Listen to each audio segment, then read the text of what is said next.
Hey, you Stygian Dogs! December 17th saw the release of issue number 27 of Conan the Barbarian from Titan Comics and Heroic Signatures. Titled The Conquering Crown Part 2, The Ill-Suited Guest, artist Fernando Dagnino and writer Jim Zub continue their three-part arc documenting Conan's ascent to the Aquilonian throne. We'll take our usual thorough look at the book, but first, will you go out and buy it? Let's refresh ourselves on the happenings in issue number 26, and then check out this month's covers. The king of Zingara sees opportunity in the madness of the Aquilonian king Numidides. He will conquer Poitin and assume their plentiful resources. Count Trosro, ambushed by Zingaran archers and denied Aquilonian assistance, welcomes Conan and the Westermark wolves. Outnumbered and outfortified, the Cimmerians sow secret chaos and turns the tide on the Zingaran front. And thus begins the Great Battle of Poitin, a blood-soaked struggle that would forge Conan's fate. News of victory is brought to the Mad King. A northern barbarian called Hero of the Realm has been named general. Numidides desires to meet the barbarian general and to see what kind of man he is. Now onto the covers. We start with cover A from the always exceptional Nick Marinkovich. And cover B is from Doug Braithwaite. Note some inspiration from Frank Frazetta here. Cover C is from Juan Joe Ryp. And finally, cover D from Federico Sabbatini. And now, onto the issue itself. And here we go. I'll flip through the book, present a few close-ups of panels. I'll try not to read too much verbatim, but I will outline the general plot and happenings. I want you to be curious and to grab your own copy. Seriously, I implore you, buy these comics. They're fantastic. I'm going to give you a sense of how things look and to convey my excitement and a few summary thoughts. But be warned, if you want a pure reading experience, and I know you do, I would caution you about spoilers. If inclined, feel free to skip ahead to the conclusion. My review there will be generally spoiler-free. On the inside cover, this is something new. Puritan Fiend Fanatic. It's an advertisement for a new Solomon Kane novel, Suffer the Witch by Shaun Hamill. From critically acclaimed author Shaun Hamill comes a new gothic horror novel starring the iconic Solomon Kane, out January 2026. Pre-order now. That'll be worth checking out. Opposite that, credits for the teams at Heroic Signatures and Titan Comics. Turning the page, we get the Numidian Chronicles, a map for wayfinding, and a summary of events thus far. The Mad King Numidides sends a message to the Cimmerian. His Highness wishes to meet and measure the strange new war hero. Conan has no desire for highborn games, but such is the life of an Aquilonian general, and so he travels to Tarantia. The Conquering Crown, Part 2, The Ill-Suited Guest. Grim Jim Zub writer, ferocious Fernando Dagnino artist, dangerous Diego Rodriguez color artist, rascally Richard Starkings, and Comic Craft's Titanic Tyler Smith lettering, Chris Butera editor, and again, special thanks to Dale Ripke. Conan and his small retinue of the Westermark wolves receive a cacophonous welcome. King Numidides, a rare sight in the day's light, hails the savior of Poitin. Conan, who was but one of many on the battlefield, will accept this honor on behalf of all who bled. And then it is time for Trosro's Wolf of War to enjoy the king's rare and wondrous hospitality amidst Aquilonia's elite. The Cimmerian confronts a throng of nobles who would seek his favor. Barons of wealth and influence, far removed from those who till the fields or starve in the streets. Peacocks playing at politics. And then a first-hand look at the Mad King's conceit. Rule by conflict and compromise, animosity a tool to be leveraged against old enemies. Surely the Cimmerian shares such kingly ambitions. Numidides sees greater deeds to come in one with such purity and purpose. The king has been granted visions of a dark future. A woeful eye, now awake, will purge the weak. A symbol is conjured in Conan's subconscious. Death, terror, despair. The Cimmerian excuses himself from the sovereign's suspicions. Conan is feted with a grand feast, and the king rises to address those assembled.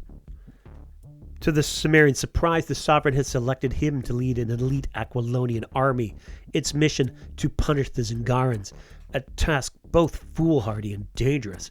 This declaration of war is met with silence and a search for traitorous intent. Conan addresses the delusional declaration. He'll not see countless lives lost for so little gain, people punished for the actions of a cowardly king. The Cimmerian's truth is treason in the Mad King's court.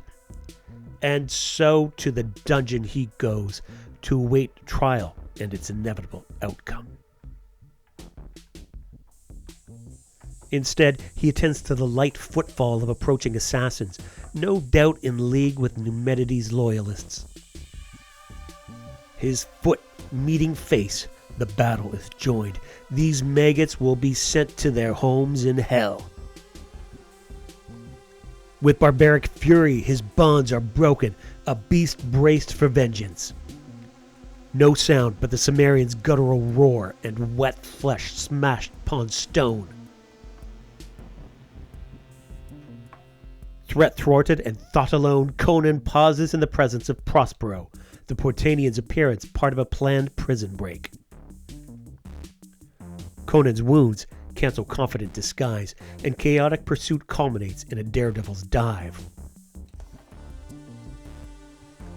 As Conan and Prospero start their journey to freedom, royal proclamation decrees the Cimmerian a traitor. All his conspirators will be captured or killed. But years of abuse turn to bloody intent. In Conan's name, the commoners hurl insults and rocks, sleeping dogs waking as wolves. Across the city and throughout the realm, the call is clear. Down with the Mad King. Down with the tyrant. Revolution has begun. To be continued. And so ends issue number 27 of Conan the Barbarian from Titan Comics and Heroic Signatures. I found this a pleasing outing. I am curious to see how Jim Zub is going to wrap things up in the third issue of this arc. It's the sort of story that certainly could demand 6 issues or more to fully tell and to really capture all of the intrigue involved. Plus, with the extra dose of Shumagora cosmic mystery, it's going to be interesting to see what we get. And I will say, too, that I think it's important for readers to remember that the only canon that we really get is Robert E. Howard's original stories.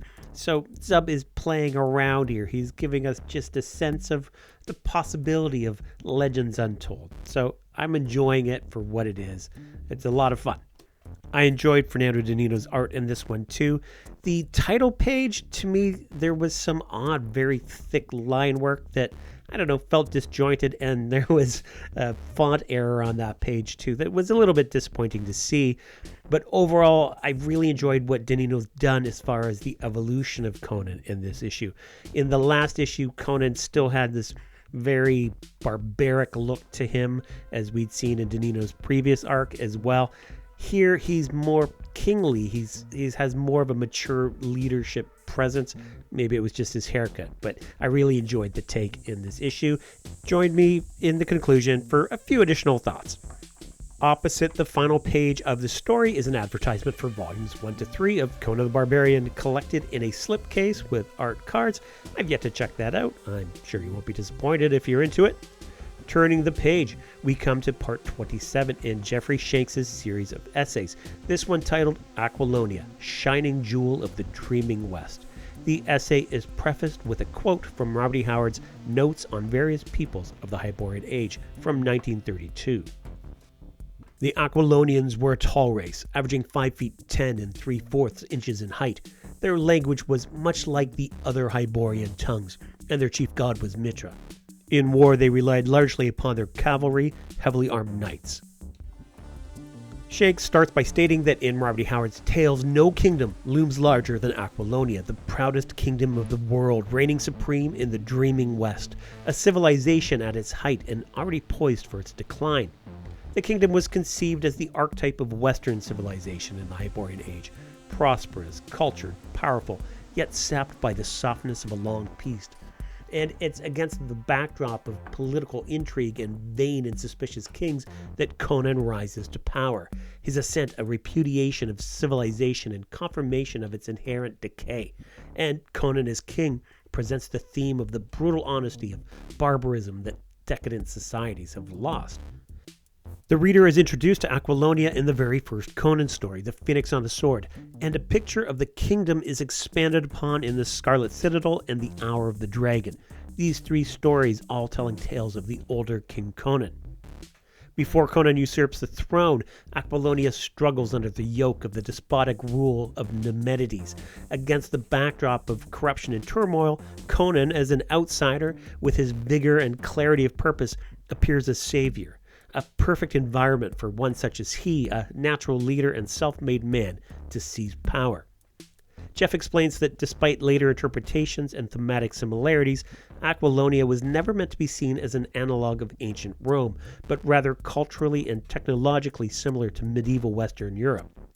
Howard perceived the Hyborian Age as a historical cycle, kingdoms rising from barbarism, achieving greatness, and then inevitably collapsing to ruin, and that Aquilonia is a vision of a kingdom at its peak. Jeff closes by noting that in the Hyborian Age essay, we learn that Aquilonia and the other Hyborian kingdoms would ultimately fall to invaders from the west and north, leaving only ruins and myth to filter down to us across the millennia, while Conan's time as king lives on in legend. As always, Jeffrey Shanks' essays are a monthly must-read. After the Shanks essay, we come to this month's covers gallery. Pretty good stuff this month. I love that Nick Marinkovich cover.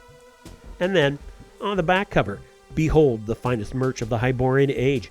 You can check out the Heroic Signature store and grab cool stuff, like the awesome Thing from the Crypt t-shirt that I'm wearing.